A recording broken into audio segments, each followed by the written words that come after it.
Nos vamos a ir de inmediato a establecer el contacto con el defensor regional de la Araucanía, Renato González. Muchísimas gracias por acompañarnos en el CNN Chile. Me gustaría, porque no todos saben lo que está necesariamente ocurriendo en la Araucanía, me gustaría que usted nos contara primero qué es lo que está pidiendo en concreto el Machi Celestino Córdoba, para luego que fuéramos a conversar de las decisiones que se han tomado en consecuencia. Buenas noches, Mónica. Efectivamente, ha habido un poco de desinformación en los comentarios de repente. Lo que se pidió derechamente fue en una acción de amparo ante el juzgado de garantía, que el Machi Celestino pudiese durante 6 meses dar cumplimiento a su condena en su rehue o en su casa. Eso lo argumentábamos desde el punto de vista de la norma constitucional que plantea esa posibilidad en relación con la Convención Americana de Derechos Humanos y, por cierto, con el Convenio 169. En definitiva, era que en este periodo excepcional de pandemia, por razones culturales y espirituales, el Machi Celestino pudiese dar cumplimiento en su rehue. De eso el juzgado rechazó, presentamos un recurso de amparo ante la Corte de Apelaciones, rechazó, y apelamos ante la excelentísima Corte Suprema, y ahí por 4 votos a 1 también se rechazó nuestra petición. Para poder entender para poder entender bien, ¿cuál es la diferencia que se hace respecto de un periodo normal al periodo de pandemia? ¿Qué fundamenta la diferencia de la petición, más allá que desestimó esa petición la Corte Suprema y que dijo que no era arbitrario que estuviera cumpliendo en un penal regular su condena, incluso en este periodo excepcional? Pero ¿por qué la excepcionalidad de la pandemia? ¿En qué se fundamenta eso de la petición? Okay.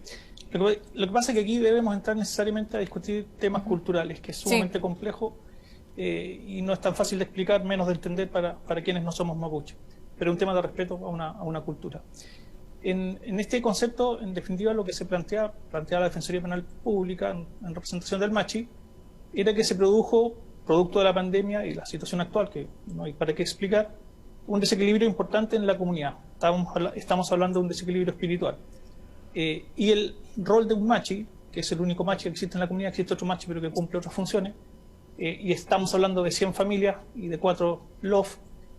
En definitiva, lo que ocurre es que en este desequilibrio el rol del Machi es fundamental para restablecer ese equilibrio espiritual. A través de las conversaciones con los loncos, que en este caso son 4 loncos y un nisolonco, con el tema de la sanación, tanto de salud física como espiritual, y principalmente con las ceremonias que se realizan en periodos excepcionales, como una pandemia, como puede ser, por ejemplo, un terremoto, para restablecer los equilibrios en una comunidad. Y esas 3 funciones solo las realiza un Machi. Y en ese contexto, lo que nosotros planteamos es que en esta excepcionalidad espiritual, social y cultural, se debía, de alguna forma, alcanzar a que el Machi pudiese estar en su rehue para restablecer ese equilibrio.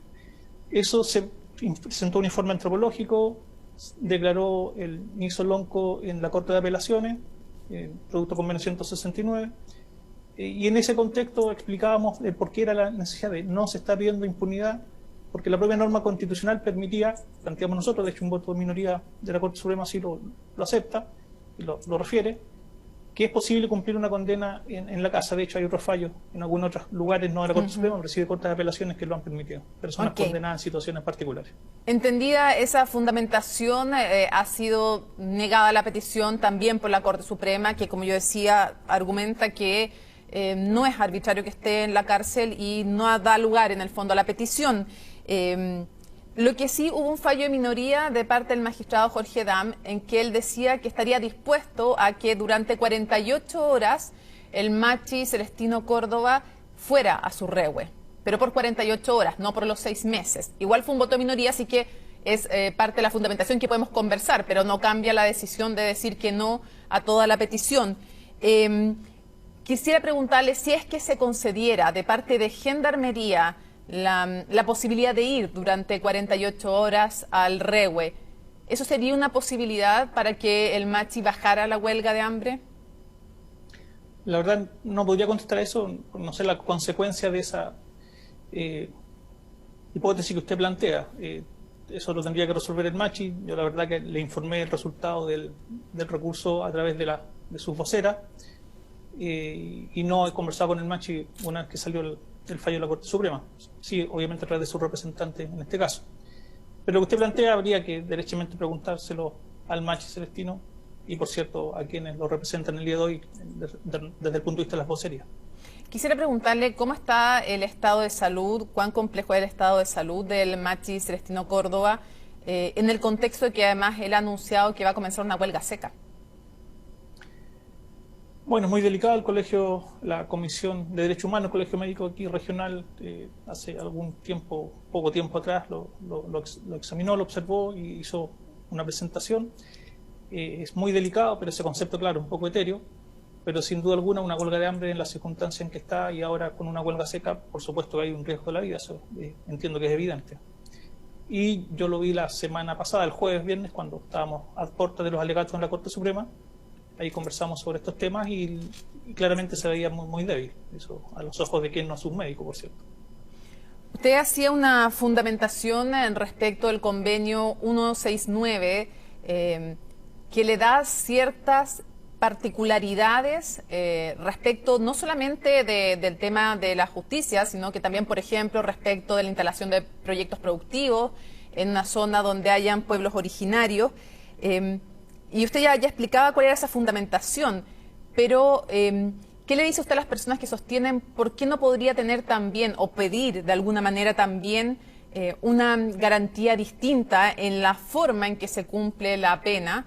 Por ejemplo, alguien que tuviera una creencia religiosa específica, que también sintiera que su presencia en su templo, en su comunidad, es necesaria. ¿Usted lo encontraría igual de válido también, aunque no estuviera amparado por este convenio 169 como fundamentación jurídica basada en una visión distinta, en una cultura distinta, en una religión? A ver, de hecho, el día de hoy el propio gobierno, el Ministerio de Justicia, está haciendo conversaciones con distintas instituciones públicas y privadas para fijar algunos cambios en el reglamento penitenciario y que apuntan precisamente a su consulta. En lo personal, sí, creo que cada caso uno no puede generalizar cuestiones, pero en cada caso particular uno debe respetar también a esa persona y establecer de alguna manera la finalidad de la pena, porque todo esto, al fin del día, primero estamos hablando de derecho penal, no de otras cosas, y segundo, cuando sancionan a una persona cualquiera, hay una finalidad en esa sanción. La represión, si uno quiere verlo así, o la prevención general especial que decimos los abogados y abogadas, pero la finalidad principal, como lo plantea la Convención Americana de Derechos Humanos, es la reinserción o la readaptación de esa persona que ha cometido un delito y que en algún momento se va a integrar a la sociedad. Ese camino debe ser algo más profundo y es complejo. Y respecto a los pueblos originarios, sin saltarnos su pregunta, el convenio 169 viene a rescatar cuestiones culturales de fondo y nos dice a la sociedad mayoritaria, mire, hay un pueblo originario, en este caso el mapuche, que tiene cultura diferente, visión diferente, y bueno, vea usted las posibilidades que existen, que cuando haya que cumplir una condena, se puede hacer a través de otra vía. ¿Usted cree que el Machi Celestino Córdoba y los otros presos que están en huelga de hambre son presos políticos, como dicen ellos? No, la verdad, derechamente no. No me puedo pronunciar sobre ese tema. ¿Por qué no? Una cuestión muy, muy compleja.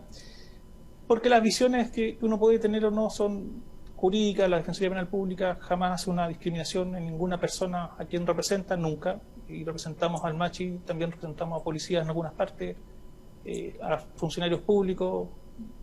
Ahora, perdón, yo al hacerle la pregunta quiero aclarar por si acaso, defensor, que al hacerle la pregunta yo no pido con esto ni que se discrimine para bien ni para mal a alguien por calificarse como un preso político. Estoy preguntándole respecto de la calificación, porque eso también tiene consecuencias frente a las acciones o los caminos jurídicos que se toman. Entonces, por eso quiero preguntarle si usted cree que no solamente el caso del Machi Celestino Córdoba, si usted cree que en Chile al día de hoy hay presos políticos.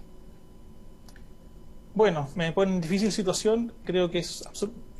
Y solamente voy a responder que si las personas se consideran de un pueblo originario como presos políticos, hay que atender esa mirada y no señalo estoy o no de acuerdo, simplemente señalo que al sostenerlo este grupo de personas es importante por lo demás, creo que hay que tener una altura de miras y decir, bueno, en una de esas tal vez posible. Es complejo, no tengo la respuesta tan derechamente para eso, pero lo que sí creo, en una mirada de respeto hacia estas personas que plantean ese tema tan profundo y tan complejo, porque sí tiene consecuencias, como usted bien dice, creo que debemos darle una vuelta importante a eso. Y obviamente el llamado a hacer esa mirada no es precisamente el defensor de la Araucanía, un defensor penal público, sino un tema bastante más político. Sí, no, pero se lo preguntaba también. Sí, en todo caso, ¿qué? ¿Me iba a decir algo?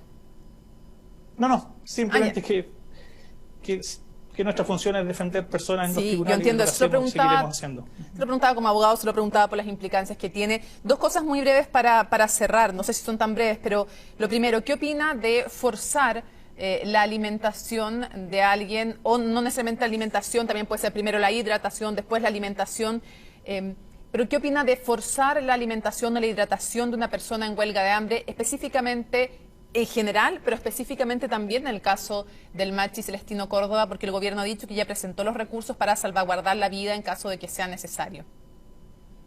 Bueno, aquí efectivamente se presentaron los recursos, de hecho la Defensoría es parte en representación del Machi Celestino en contra de los recursos, esa es la realidad, por un derecho de autodeterminación, de toma de decisiones. Él nos pidió en su minuto que presentáramos estas apelaciones, tanto Gendarmería de Chile como el Servicio de Salud presentó recursos de apelación en la Corte de Apelaciones de Temuco, ambos recursos fueron acogidos y la Defensoría en representación del Machi, por instrucciones de él, presentó los recursos de apelación que hoy día están ingresando a la Corte Suprema de Santiago. Y en cuanto al tema de fondo, hay un conflicto muy difícil de determinar, para eso están en este caso los tribunales máximos de justicia. También tiene mucho que decir el colegio médico en la autodeterminación de las personas de tomar decisiones tan duras como una huelga de hambre y las consecuencias que eso trae, y por cierto el derecho a la vida y la obligación del Estado de mantenerla. Eso es lo que se colisiona aquí. Las decisiones muy complejas son las que se determinan con todos los antecedentes, pero la Defensoría sí presentó recursos de apelación en contra de las decisiones de la Corte de Apelaciones. Entiendo que más allá de lo que usted piense sobre el punto, tiene que ejecutar lo que le pide su representado. Quiero cerrar preguntándole, defensor, ¿qué le dice también a la familia del matrimonio Luxinger-Macay? El Machi Celestino Córdoba, no todos tienen por qué saberlo, pero fue condenado por la muerte, justamente por el asesinato del matrimonio Luxinger-Macay, en ese incendio además. Y lo que decía el hijo de este matrimonio es que él no quería que muriera Celestino Córdoba, pero que también se preguntaba por qué él entendía también incluso que en cierta cantidad de la pena iba a tener derecho a postular a beneficio intra y extra penitenciario, pero que por qué siempre presente en la opinión pública y por qué se le iban a dar ciertas garantías que a otros no. También, ¿qué se dice? ¿Qué se le dice a esa familia también? Porque ellos también han pasado por momentos muy duros. Entonces, le pregunto también cómo empatiza usted con eso y qué le dice a esa familia cuando dicen, nosotros no queremos que muera, pero también tenemos un sentimiento complejo con lo que está pasando. A ver, por la causa Luchinger, en este caso en particular, en lo personal, me correspondió defender también a la Machi Francisca, una persona inocente en este hecho que fue acusada injustamente desde la perspectiva de la defensa. Y siempre, en todas las entrevistas que fuimos dando en el camino, se nos preguntaba algo parecido, no tan directamente como usted lo hace. Pero la verdad que hay un respeto absoluto a la familia Luxinger-Macay, desde este defensor, créame, de todos los defensores y defensoras que hemos tenido la defensa de los imputados en estas causas y muchas otras, hablemos de esta causa en particular, y nunca existió una falta ni de respeto ni de empatía con las personas que son víctimas de un hecho tan grave como este. Eso es evidente. Y qué más que le diga, simplemente, bueno, casi suena complejo, pero en ese, por decirlo con mayor claridad, uno se enreda en esto en ciertos términos, pero es evidente que uno tiene toda la empatía con las víctimas en una situación tan grave como esta. Nuestra función y también nuestro corazón está con las personas que están imputadas por hechos graves, tanto como este, que se respeten todos sus derechos en todo el camino, tanto en el juicio como después en la ejecución de la sentencia. Compatibilizar todo eso no es tan complejo, la verdad, es bastante más sencillo, pero claro, uno está en una parte de esta historia que es con los representados imputados, acusados, muchos de ellos inocentes por lo demás, y la familia, por cierto, es la parte de la víctima que está con el Ministerio Público, eso se comprende a cabalidad. Es que son temas complejos, y el mayor respeto, sin duda. Defensor, son temas complejos los que hemos abordado, la situación es difícil, las consecuencias también de lo que está ocurriendo pueden ser también complejas. Yo quiero hacerle, sé que se nos acabó el tiempo, pero hay una pregunta que me parece de fondo también. El subsecretario del Interior decía que una huelga de hambre no es un método legítimo para él, estoy diciendo de protesta, y que fuerza a la autoridad. Y que pone una situación compleja a la autoridad. ¿Usted qué cree? ¿La huelga de hambre es un método válido de protesta? Sí, Sí, a título personal hablaré aquí, espero que se entienda esa diferencia Sí. de lo institucional y lo personal. Me lo pregunta a título personal. Sí, yo creo que el cuerpo humano, de alguna manera, al final tenemos nuestra autodeterminación, y si ese es el único instrumento que tenemos para protestar en cosas que uno considera legítimamente graves, y no estoy justificando una u otra cosa, sino pienso en el derecho de cada uno de nosotros, la autodeterminación propia es algo que todavía debemos rescatar. Ahora, si eso presiona o no al del frente es también un tema complejo, pero no me parece tan ilógico, por decirlo así, o antiderechos, usar nuestro propio cuerpo como una forma de autodeterminación para exigir ciertas demandas. No solo en este caso, me imagino que en otras también. Renato González, defensor regional de la Araucanía, quiero agradecerle este momento, no solo para hablar del caso del Machi Celestino Córdoba, sino también para conversar de otras cosas que son complejas, que son profundas y que tienen que ver, que trascienden incluso el tema del pueblo mapuche, sino que tiene que ver con métodos de protesta, con qué pasa con las víctimas también de delitos. Hay harto que conversar, le agradezco la entrevista. Muchas gracias, buenas noches.